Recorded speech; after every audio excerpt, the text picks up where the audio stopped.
The alien ships will enter missile range in 30 seconds, one of the bridge officers called out. Signal the fleet to fire with the flagship, Harris ordered. When the alien ships crossed, the red line displayed on the bridge's main holo display. Solitude and the rest of his ships and the 2 battle stations opened fire. 93 missiles shot towards the 40 remaining alien ships. It took the missiles 5 minutes to accelerate out of Haven's orbit and reach the point defense envelope of the approaching alien ships. Before they got there, the aliens had opened fire themselves, and over 150 missiles were homing in on Harris's fleet. Hundreds of AM missiles shot from the alien ships to try and knock out the Haven missiles intent on destroying them.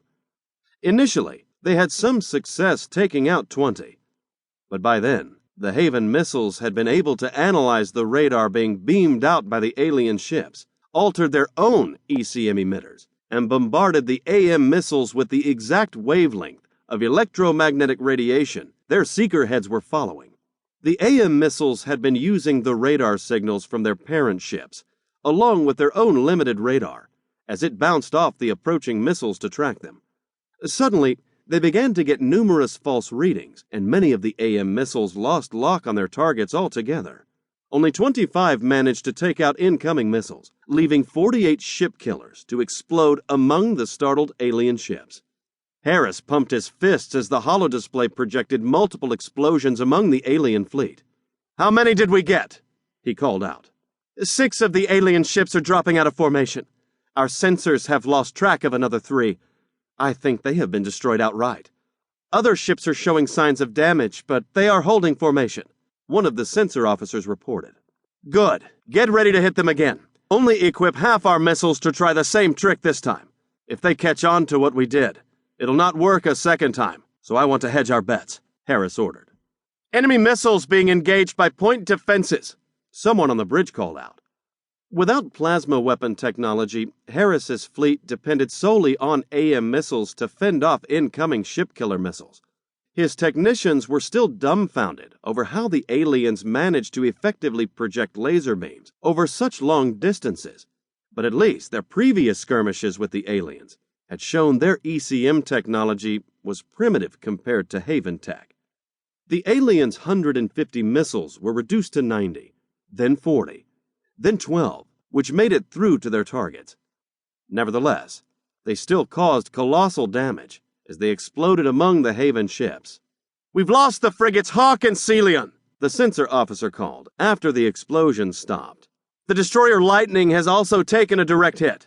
She's reporting only one of her missile tubes is functioning." "What about the battle stations?" one of the lieutenants asked. "Both have taken direct hits but are still fully functional." "Return fire," Harris snapped. At his request, 85 missiles rocketed out of their tubes towards their targets. On their way, they passed another 130 alien missiles heading the opposite direction. "It's about to get real hairy," Harris thought. A second series of explosions ripped through his fleet, and Harris was thrown about in his seat as Solitude took a proximity hit. "Damage report," he called out. 2 missile tubes are down. Sections 3, 4, and 5 are open to space and venting atmosphere," someone shouted. "Damn," Harris swore. "And the rest of the fleet?" he asked. "I'm not sure," his first officer called. "Our sensors aren't functioning properly. I'm getting unconfirmed reports that one of the battle stations is down and a number of ships aren't reporting in." "The aliens have launched a 3rd salvo," someone else called out. "It will enter point defense range in 60 seconds. Before Harris could swear again, the sensor officer interrupted him. "Sir," he called in excitement, "there's a ship rounding the planet. It's lighting up the infrared sensors like a miniature sun."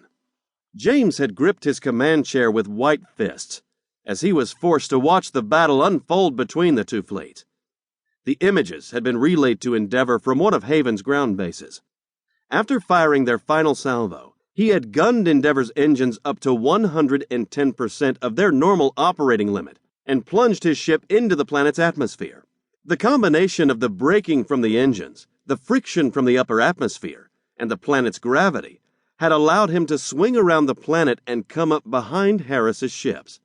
The maneuver had burned off a couple of millimeters of the Valstronium armor, and the internal heat sinks were threatening to overload and boil his crew alive in their own ship. To keep listening to this audiobook, I've left you a link in the description so you can do it, at no cost thanks to Audible's 30-day free trial.